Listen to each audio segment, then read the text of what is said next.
Hello అండి అందరికీ. చూడండి, మన ఛానల్లో వచ్చే ప్రతి వీడియో కూడా ఎడ్యుకేషన్ పర్పసే, ఏది కూడా ఎంట్రీ రికమెండేషన్ అయితే కాదు. ఈరోజు మార్కెట్ చూసుకున్నట్టయితే మనకు డైరెక్ట్గా గ్యాప్ అప్ మార్కెట్ అయితే ఓపెన్ అయింది. ఓపెన్ అయిన తర్వాత కూడా మనకు స్ట్రాంగ్ 1 అవర్ క్యాండిల్, మనకు చాలా స్ట్రాంగ్ బులిష్ క్యాండిల్ వచ్చింది. మనం ఇక్కడ నుంచి సెల్లింగ్ చేయడం జరిగింది. మనం ఈ ఓపెన్ నుంచి వెళ్ళి మనం ప్లాన్ చేసుకుంటూ ఉంటాం. బట్ ఇక్కడ మనం ఇటువంటి క్యాండిల్ వచ్చింది, ఇంత పాజిటివ్ న్యూస్ వచ్చింది, న్యూస్ కూడా మీకు పొద్దున్నే పోస్ట్ చేయడం జరిగింది. ఇక్కడ నుంచి వెళ్ళి సెల్లింగ్ చేయాలంటే 1 అవర్ క్యాండిల్ గురించి ఐడియా ఉన్న వాళ్ళే చేస్తారు. ఇంత పాజిటివ్ న్యూస్లో కూడా మనం సెల్లింగ్ ప్లానింగ్ అనేది చేసినాం. బట్ ఆప్షన్ బయింగ్ వాళ్ళకి మన స్టాప్ లాస్ దీనిపైన పెట్టుకున్న 1-2 పాయింట్లు ఎబో పెట్టుకున్న కొట్టేస్తుంది. బయ్యర్స్కి అయితే 100%, సెల్లర్స్కి అయితే కొట్టేయలేదు. నాకైతే ట్రిగ్గర్ అవ్వలేదు. నాకు ఇక్కడ వరకు నేను వెయిట్ చేసిన. కాకపోతే మనం లాస్ట్ టార్గెట్ వరకు ఇక్కడ వరకు రావాలి, బట్ రాలేదు. మీకు డిమాట్ అకౌంట్లో కూడా నేను ఎట్లా వెయిట్ చేసినా, ఏం చేసినా అనేది మీకు క్లియర్గా చూపించడం జరుగుతుంది ఈరోజు. ఫస్ట్ అయితే మనం వాట్సాప్ ఛానల్లో ఏం పోస్ట్ చేసినాం, ఏం కథ అనేది మీకు ఒకసారి చూపిస్తాను, చూడండి. 2-3 డేస్ ముందే మనం స్టార్ట్ చేయడం జరిగింది వాట్సాప్ ఛానల్. ఇది మన వాట్సాప్ ఛానల్, మీకు డిస్క్రిప్షన్లో లింక్ ఉంటుంది. ఈరోజు మనం మార్నింగ్ మనము ఎప్పుడైనా కూడా రూపీ వాల్యూ ఎంత ఉంది అనేది మెయిన్గా చెక్ చేస్తాం. అలాగే స్టాక్స్కి సంబంధించిన ఒక పోస్ట్ కానీ 2 పోస్టులు కానీ ఉంటాయి. అలాగే మనకు దీనికి సంబంధించిన న్యూస్ అప్డేట్స్ ఏమైతుంటాయి అవి తెలుగులో మీకు క్లియర్గా పోస్ట్ చేయడం జరుగుతుంది. కొన్ని సందర్భాలలో మనకి ఎట్లా ఉంటుంది అనేది ఇవే మెయిన్గా ఇంపాక్ట్ అవుతూ ఉంటాయి. ఏవైతే మార్కెట్లో ఇంపాక్ట్ ఉంటుందో అటువంటివి అయితే మీకు పోస్ట్ చేయడం జరుగుతుంది. అలాగే మీకు ఎటువంటి క్యాండిల్స్ వచ్చినాయి, నేను ఎటువైపు ప్లాన్ చేసుకుంటున్నాను అనేది మీకు పోస్ట్ చేయడం జరుగుతుంది. చూడండి, మీకు పోస్ట్ చేసినప్పటికీ ఈ క్యాండిల్ చాలా స్ట్రాంగ్గా ఉంది. అప్పటికి మన మార్కెట్లో చూడండి ఎటువంటి ప్లానింగ్ అనేది మనకు వచ్చింది. ఇక్కడ మీరు క్లియర్గా చూడొచ్చు, సెకండ్ క్యాండిల్ ఓపెన్ నుంచి నేను సెల్లింగ్ స్ట్రాటజీ తీసుకుంటున్నట్టుగా మీకు పోస్ట్ చేయడం జరిగింది. సెల్లింగ్ స్ట్రాటజీ కాదు, తీసుకుంటున్నట్టు మీకు క్లియర్గా ఇక్కడ పోస్ట్ చేయడం జరిగింది. మనకు ఇంకా ఎస్ఎల్ కూడా చాలామంది ఎస్ఎల్ ఎక్కడ అని అడుగుతున్నారు. బట్ బయ్యర్స్కి అయితే రిస్క్ ఉంటుంది కాబట్టి నేను పోస్ట్ చేయడం జరుగుతుంది. సెల్లింగ్కి అయితే పెద్దగా స్టాప్ లాస్ మనకు ఇంత లాస్ అనేది ఫిక్స్గా పెట్టుకుంటే అక్కడ వరకు మనం వెయిట్ చేయొచ్చు. మనం కొన్ని సందర్భాలలో ఏమవుతుంది అంటే మార్కెట్ అక్కడక్కడే ఫ్లక్చువేట్ అవుతూ ఉంటుంది. పైకి కిందికి వెళ్ళి ఒక 5-10 పాయింట్లలో మళ్ళీ కొట్టి మళ్ళీ వస్తుంటుంది. సెల్లింగ్ అంటే మన లాట్ సైజ్ అనేది తక్కువగా ఉంటే మనం కొద్దిసేపు వెయిట్ చేయొచ్చు. సెల్లింగ్లో కూడా లాట్ సైజ్ హెవీగా ఉంటే స్టాప్ లాస్ ఎక్కువ మెయింటైన్ చేయాల్సి వస్తుంది. బట్ ఎంతైనా కూడా స్టాప్ లాస్ 100% పెట్టాలి. 10, 15, 20 ఇట్లా మనకు లాట్స్ని బట్టి స్టాప్ లాస్ అనేది ఉంటుంది. ఇక్కడ మనకు ఫస్ట్ క్యాండిల్ తర్వాత మనకు దానిపైన మనం స్టాప్ లాస్ అనుకున్నాం. బట్ మనకు బయ్యర్స్కి ట్రిగ్గర్ అయింది. అది ఎట్లా అనేది మీకు మళ్ళీ చార్ట్లో చూపించడం జరుగుతుంది. ఫస్ట్ అయితే మనకు డిమాట్ అకౌంట్ కూడా ఒకసారి చెక్ చేద్దాం. చూడండి, ఇది నా డిమాట్ అకౌంట్. దీంట్లో ఈరోజు నా ట్రేడ్స్ అన్నీ కూడా మీకు క్లియర్గా చూపించడం జరుగుతుంది. ఈరోజు అంతా కూడా నేను చేసిందంతా ఒకటే ట్రేడు. బట్ టైమింగ్ ఎంత పట్టిందో మీరు ఒకసారి చెక్ చేయండి. చూడండి, మనకి 10:20కి నాకు ఎంట్రీ ట్రిగ్గర్ అయింది. ఆ తర్వాత మనకు 3:06కి ఎగ్జిట్ అయింది. అంటే ఎంత టైం తీసుకున్నానో మీరు ఒకసారి చూడండి. ఇందులో మీకు ఎంతో సార్లు అప్ సైడ్కి డౌన్ సైడ్కి ఎంతో ఫ్లక్చువేట్ అయింది. అయినా కూడా మనకు టార్గెట్ కోసం చూసిన, లాస్ట్ వరకు కూడా చూసిన. 3 తర్వాత నేను ఎక్కువ ట్రేడ్ చేయడానికి ఉండదు. 3 అయిందంటే ఎగ్జిట్ అవ్వడానికి ట్రై చేస్తాను. 3:06 వరకు వెయిట్ చేసిన కాబట్టి అప్పటికే చాలా టైం అయింది. పెద్దగా మనకు ఒక 30 పాయింట్స్ అయితే మనకు వచ్చినాయి.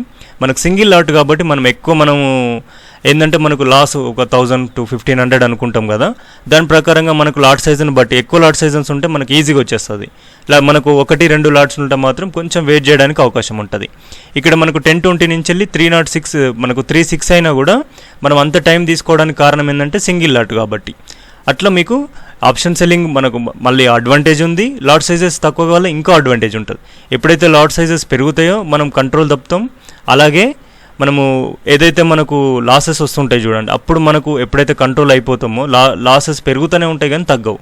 కాబట్టి మీరు వీలైనంత వరకు ఆప్షన్ సెల్లింగ్లో కొద్దో గొప్ప ఉంటుంది. ఆప్షన్ బయింగ్ అయితే కొంచెం రిస్క్ ఎక్కువగా ఉంటుంది. దానికి తగ్గట్టు మనకు వర్క్ కూడా ఉంటుంది. దాని తగ్గట్టు ప్లాన్ చేసుకోవాలి. ఇక మనం మెయిన్ పాయింట్ ఏంటంటే ఈ డిమాట్ అకౌంట్లో మనం ఎప్పుడు కూడా ఎక్స్ప్లెయిన్ చేసి చూపించవచ్చు. అలాగే చార్ట్స్ కూడా మీకు గ్రూప్లో పెట్టొచ్చు. బట్ ఏమవుతుంది అంటే నాకు యూట్యూబ్ వీడియో ఇప్పుడు ఇట్లా డిమాట్ అకౌంట్ చేసి ఇవన్నీ చెప్తే ఏమవుతుంది, రికమెండెడ్ కింద నాకు స్ట్రైక్ పడుతుంది. దాంట్లో ప్రాబ్లం అవుతుంది. అలాగే రకరకాలుగా ఇప్పుడు గ్రూప్లో పోస్ట్ చేయడం వల్ల కూడా రకరకాల ఇబ్బంది ఉంది. లేదంటే మీకు పోస్ట్ చేయడం పెద్ద విషయం అయితే కాదు. ఇంకా మీకు ఇట్లా డైరెక్ట్ చార్ట్ ఇప్పుడు మీకు క్లియర్గానే చెప్తున్నాను. యాక్చువల్గా దీంట్లో మీకు క్యాండిల్ బేస్ చేసుకున్నా కూడా మీకు ఈజీగా అర్థం అవ్వాలి.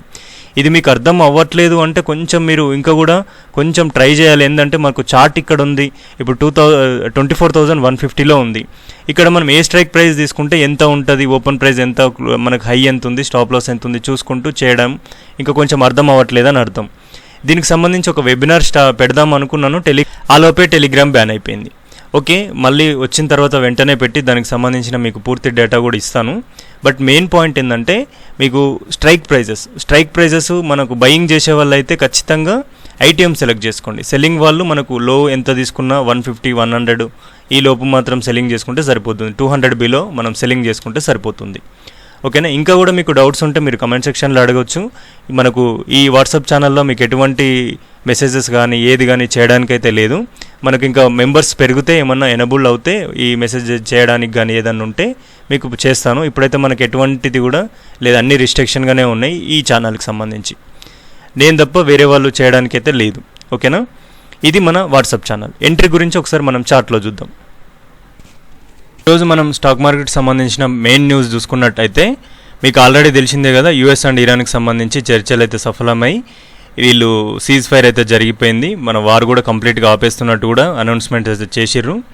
మెయిన్గా ఏంటంటే 60 డేస్ మనకి ఈ రోడ్ మ్యాప్ ఎవరైతే మనకు దీంట్లో మీడియేటర్స్ ఎవరైతే ఉన్నారో ఈ ఖట్టర్ కానీ అలాగే పాకిస్తాన్ కానీ ఈ 60 డేస్లో ఇవన్నీ కూడా క్లియర్ చేసేటట్టుగా స్టేట్ ఆఫ్ హార్మోజ్ కానీ ఇవన్నీ కూడా క్లియర్ రోడ్ మ్యాప్ అయితే అనౌన్స్మెంట్ అయితే చేసిర్రు. అలాగే మనకు దీనివల్ల ఏంటంటే కొంచెం పాజిటివ్ న్యూస్.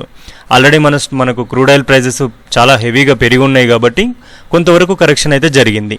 అది మన మార్కెట్కు చాలా వరకు ప్లస్ అవుతుంది. అలాగే ఎయిర్లైన్స్కి, ఇండస్ట్రియల్కి, మ్యానుఫ్యాక్చర్ యూనిట్స్కి ఇవన్నిటికి కూడా ప్లస్ అవుతుంది. బట్ మార్కెట్ గ్యాప్అప్లోనే జరిగిపోయింది.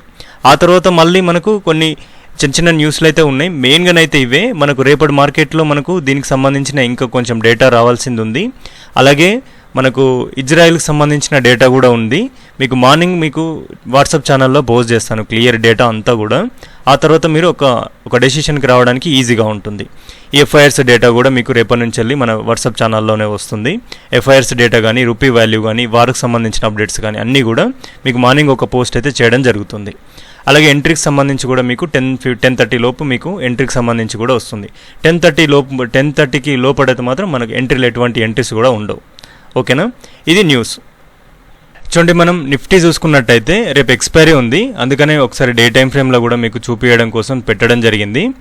చూడండి, మనకు మెయిన్ పాయింట్ ఏంది, మనకు మార్కెట్ అయితే కొంతవరకు పాజిటివ్ న్యూస్లే ఉన్నాయి. 1-2 మాత్రమే ఉన్నాయి, అవి మనకు రేపు తెలుస్తుంది. మెయిన్ పాయింట్ చూసుకుంటే మనకు మార్కెట్లో పాజిటివ్ న్యూస్ వచ్చిన తర్వాతనే మనకి ఇక్కడ కరెక్షన్ తీసుకుంది మార్కెట్. ఇక్కడ నుంచి వెళ్ళి ఎగ్జాక్ట్ కరెక్షన్ తీసుకుంది. మళ్ళీ రేజ్ అవుతూ పైకి వెళ్ళింది. బట్ మనకు డోజీ క్యాండిల్ వచ్చినా ఏ క్యాండిల్ వచ్చినా కూడా ఇది ట్రెండ్ అనేది అప్ సైడ్కే వస్తుంది. బట్ మనకు మెయిన్ పాయింట్ ఏంది, రేపు ఎక్స్పైరీకి మనకు మంచి మూమెంటం ఎక్కడ దొరికే ఛాన్సెస్ ఉన్నాయి. మెయిన్గా చూసుకుంటే మనకు ఇక్కడ ఒక హై అండ్ విక్ పాయింట్ ఉంది చూడండి. ఇదంతా కూడా ఒక సెల్లింగ్ జోన్ అవుతుంది. ఎప్పుడైతే మన మార్కెట్ దీన్ని బ్రేక్ చేసి ఒక క్యాండిల్ 1 అవర్ క్యాండిల్ కానీ లేదంటే ఒక 2 అవర్స్ క్యాండిల్ కానీ మనకు క్లోజ్ అయింది అనుకోండి, ఫస్ట్ హాఫ్లోనే క్లోజ్ అయితే మాత్రం ఇది టెస్ట్ చేసిన తర్వాత ఇక్కడ సస్టైన్ అవుతుందా లేదా మళ్ళీ డ్రాప్ అవుతుందా మనం చూడాలి. ఒకవేళ ఇక్కడ సస్టైన్ అయ్యి ఒకవేళ రిజెక్ట్ అయినా కూడా మళ్ళీ పైకే వచ్చి ఒక క్యాండిల్ క్లోజ్ అయింది అంటే ఈ క్యాండిల్ 50% నుంచి కానీ లేదంటే మళ్ళీ ఇదే జోన్ నుంచి కానీ మనకు స్ట్రాంగ్ మూమెంటం అప్ సైడ్కి వస్తుంది. ఎందుకంటే మనకు అప్ సైడ్ వెళ్తున్న మార్కెట్ ఎప్పుడైనా కూడా ఇట్లా డిప్ అవుతూ ఉంటుంది.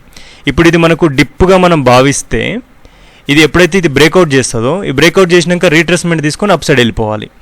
లేదు ఇది ట్రాప్ లాంటిది, మనకి ఇక్కడ ఏదన్నా ట్రాప్ అయింది అనుకోండి, ఈ విక్ పాట్ కిందికి మార్కెట్ వచ్చి ఒక 1 అవర్ క్యాండిల్ కానీ ఇంకేదన్నా క్యాండిల్స్ కానీ మీకు తెలిసిన ప్రకారంగా దీని కింద క్లోజ్ అయితే మళ్ళీ టెస్ట్ చేయడానికి వస్తుంది. ఖచ్చితంగా టెస్ట్ చేసినప్పుడు మనకి ఇక్కడ నుంచి సెల్లింగ్ ప్లాన్ చేసుకుంటే మనకు 1/1 లెవెల్కి మళ్ళీ డౌన్ సైడ్ వచ్చే ఛాన్సెస్ అయితే ఉన్నాయి.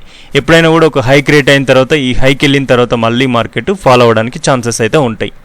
రేపు ఎక్స్పైరీ కాబట్టి కొంచెం జాగ్రత్తగా ఉండాలి. ఈ level above market gap up అవుతే మాత్రం టెస్ట్ చేయడానికి వస్తుంది. టెస్ట్ చేసినప్పుడు ప్లాన్ చేసుకుందాం. లేదు ఫ్లాట్గానే ఓపెన్ అయింది, ఇక్కడిక్కడే తిరిగింది, మళ్ళీ ఇక్కడ రిజెక్ట్ అవుతుంది అంటే మనం డైరెక్ట్గా సెల్ చేయొద్దు. ఈ హై బ్రేక్ అయిన తర్వాతనే మనకు డౌన్ సైడ్కి వస్తే సెల్లింగ్ ప్లాన్ చేద్దాం. లేదు 1 అవర్ క్యాండిల్ ప్రకారం ఏదన్నా ఎంట్రీ ప్లాన్స్ వస్తే మీకు పోస్ట్ చేస్తే దాన్ని బట్టి మీరు మీ ప్లానింగ్ కూడా మీరు పర్ఫెక్ట్గా చేసుకోవడానికి అవకాశం ఉంటుంది. ఇది మెయిన్గా నిఫ్టీ. దీన్ని 1 అవర్ క్యాండిల్లో అనాలిసిస్ చేయడానికి లేదు, మనకి ఇది చాలా కీ లెవెల్స్లో ఉంది కాబట్టి మీకు ఈ డే టైం ఫ్రేమ్లోనే ఎక్స్ప్లెయిన్ చేయడం జరిగింది. ఇది నిఫ్టీ. చూడండి, సెన్సెక్స్ చూసుకున్నట్టయితే సెన్సెక్స్ నిఫ్టీ కంటే కొంచెం స్ట్రాంగ్గా కనబడుతుంది మనకు సెకండ్ క్యాండిల్లో చూస్తే. మనకి ఇంతగానం సెకండ్ క్యాండిల్ పైకి వెళ్ళలేదు నిఫ్టీలో. బట్ ఫాల్లో చూసుకుంటే ఇది నిఫ్టీ కంటే ఎక్కువ డౌన్ వచ్చింది. మెయిన్ పాయింట్ చూసుకుంటే దీంట్లో అప్ సైడ్కైనా డౌన్ సైడ్కైనా నిఫ్టీ కంటే ఎక్కువ మూమెంటం అయితే కనపడుతుంది. దీని ప్రకారంగా దీంట్లో ఎట్లా ప్లానింగ్ ఉంది, ఇక్కడ చూడండి, ఇక్కడ స్ట్రాంగ్ సెల్లింగ్ జోన్ ఇక్కడ ఉంది.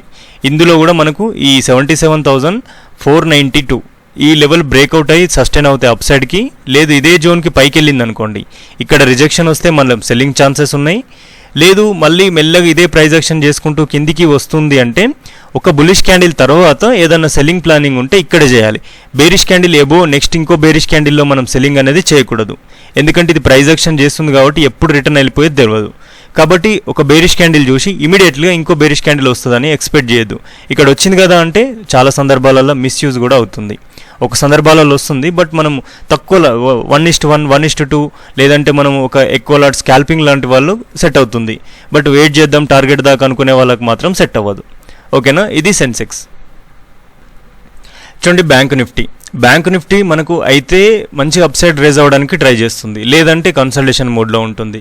ఒకవేళ ఫాల్ అవుతే 1-2 క్యాండిల్స్లో ఫాల్ అయ్యి అక్కడి నుంచి వెళ్ళి కన్సల్టేట్ అవుతుంది.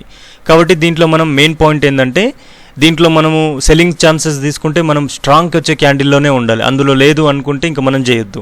నెక్స్ట్ ఒకవేళ మన అదృష్టం కొద్ది ఆ క్యాండిల్లో ఉంటే ఆ క్యాండిల్ అయిపోయిన తర్వాత బుక్ చేయాలి. ఖచ్చితంగా వెయిట్ చేయొద్దు ఇంకా ఫాలో అవుతుంది అని. ఆ రకంగానైతే ఉంది ప్రస్తుతానికి ఇది.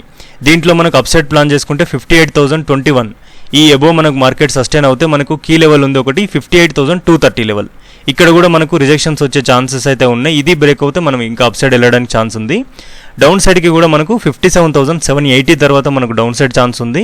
క్లియర్గా సస్టైన్ అవుతుందా లేదా చూసుకొని దీంట్లో 1-2 క్యాండిల్ల కంటే సెల్లింగ్ ఛాన్సెస్ ఎక్కువగా రావట్లేదు. బట్ రేపు సిచ్యువేషన్ ఎట్లుంటుందో చూసుకొని న్యూస్ బ్యాంకింగ్ సంబంధించిన న్యూస్ ఎట్లా ఉంది చూసుకొని దీంట్లో ప్లాన్ చేయడం బెటర్. ఓకేనా, ఇది బ్యాంక్ నిఫ్టీ. క్రూడ్ ఆయిల్ చూడండి, క్రూడ్ ఆయిల్ చూసుకుంటే మనకు కంప్లీట్గా నెగిటివ్ న్యూస్ ఉన్నా కూడా మార్కెట్ ఒక 4 మనకు ట్రేడింగ్ డేస్ చూసుకున్నట్టయితే పెద్దగా ఫాల్ అవ్వట్లేదు. మార్కెట్ అప్ సైడ్కి అంతే రిజెక్ట్ అవుతుంది, డౌన్ సైడ్కి అంతే రిజెక్ట్ అవుతుంది. ఈరోజు మళ్ళీ మనకు డౌన్ సైడ్కి రిజెక్షన్ వచ్చింది అంటే మనకు ఇక్కడ స్ట్రక్ అవుతుంది మార్కెట్. లేదంటే ఈ ఫాల్ తర్వాత ఈ లిక్విడిటీ ఏదైతే ఉందో కలెక్ట్ చేసుకొని మళ్ళీ ఫాల్ అవ్వాలి. లేదు మళ్ళీ ఏదైనా న్యూస్ వస్తే మన లెవెల్ ఏదైతే ఉందో 7,530 లెవెల్ ఈ ఎబో మనకు మళ్ళీ ఏమన్నా అప్సైడ్ మొమెంటం వస్తుందా, ఇక్కడ ట్రాప్ చేసి మళ్ళీ ఫాల్ అయ్యే ఛాన్సెస్ అయితే ఉంటాయి. దీంట్లో ఎక్కువ వరకు ఫాల్ ఛాన్సెసే ఉన్నాయి. స్టేట్ ఆఫ్ హార్మోజ్ ఓపెన్ అయింది అంటే క్రూడ్ ఆయిల్ ప్రైజెస్ ఆటోమేటిక్గా పడతాయి. కాకపోతే కొన్ని ఆంక్షలు ఉన్నాయి, రష్యా మీద కానీ మళ్ళీ ఆంక్షలు వేయడం, రకరకాలుగా ఏదైనా మిస్యూజ్ చేస్తే మళ్ళీ క్రూడ్ ఆయిల్ ప్రైజెస్ పెరిగే ఛాన్సెస్ అయితే ఉన్నాయి. బట్ ఇప్పుడున్న సిచ్యువేషన్లో ఇంకొక 1,000-1,500 వరకు తగ్గాలి క్రూడ్ ఆయిల్. అక్కడి వరకు మనకు కొంచెం నెగిటివ్గానే చూద్దాం. మళ్ళీ ఏం జరుగుతుంది, క్రూడ్ ఆయిల్ అనేది మనకు మెయిన్గా ప్రైస్ యాక్షన్ మీద డిపెండెడ్ కాదు, కంప్లీట్గా న్యూస్ మీదనే డిపెండ్ అవుతుంది. ప్రస్తుతానికి ఉన్న మెయిన్ పాయింట్ ఏంటంటే స్టేట్ ఆఫ్ హార్మోజ్ కనుక క్లియర్ అయితే అవుతుంది. కంప్లీట్గా అయినప్పుడు మీకు న్యూస్లో కూడా చెప్తాను. దాని తర్వాత మార్కెట్లో కన్ఫర్మ్గా ఫాల్ ఉంటుంది. బట్ ప్రస్తుతానికి ఈ రోజు అయితే ఫాల్ ఛాన్సెస్ అయితే ఉన్నాయి. ఈ లోన్ టచ్ చేస్తే మాత్రం ఇమీడియట్గా సెల్లింగ్ వైపు ఉన్న వాళ్ళు ఎగ్జిట్ అయిపోవడం బెటర్, ఎందుకంటే మళ్ళీ పైకి వెళ్ళే ఛాన్సెస్ ఉన్నాయి.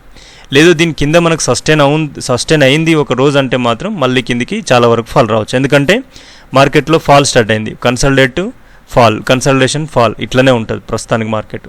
లేదేమైనా రిటర్న్ కావాలనుకుంటే ఏదైనా ఒక హైని బ్రేక్ చేసుకొని మళ్ళీ రిటర్న్స్ తీసుకొని పైకి వెళ్ళాలి. ఇది దీని ప్రాసెస్. ఓకేనా, ఈ వీడియోలో మాత్రం ఇంతే అండి. మీకు ఎక్కడో కొద్దిగా నన్ను ఉపయోగపడుతుంది, ఇంట్రెస్టెడ్గా ఉంది అనుకుంటే మాత్రం ఖచ్చితంగా లైక్ చేయండి. మీరు అడగాలని ఏమన్నా అనుకున్నా కూడా కమెంట్ సెక్షన్లో అడగండి. మీకు వీలైనన్ని కూడా టైం ఉంటే మాత్రం మన ఛానల్ ప్లేలిస్ట్లో వీలైనన్ని కంటెంట్ వీడియోస్ ఉన్నాయి. కంటెంట్ వీడియోలు చేయడానికి వీలవ్వట్లేదు, బట్ చేయడానికి అయితే ట్రై చేస్తాం. ఈ వీక్ నుంచి వెళ్ళి ఖచ్చితంగా ఒక కంటెంట్ వీడియో కూడా చేయడానికి నేను ట్రై చేస్తాను. వెబినార్ తీసుకుందాం అనుకున్నాను, బట్ కుదరలేదు. నెక్స్ట్ వీక్ ఖచ్చితంగా ఒక కంటెంట్ వీడియో చేస్తా. బట్ ఏ దాని మీద మీకు ఇంట్రెస్టెడ్ ఉంది అనేది కమెంట్ సెక్షన్లో కమెంట్ చేయండి. ఓకేనా, ఇప్పటివరకు ఇంత పేషెన్స్గా చూసినందుకు, ఇంత టైం నాకు ఇచ్చినందుకు థ్యాంక్ యూ అండి. Thank you so much.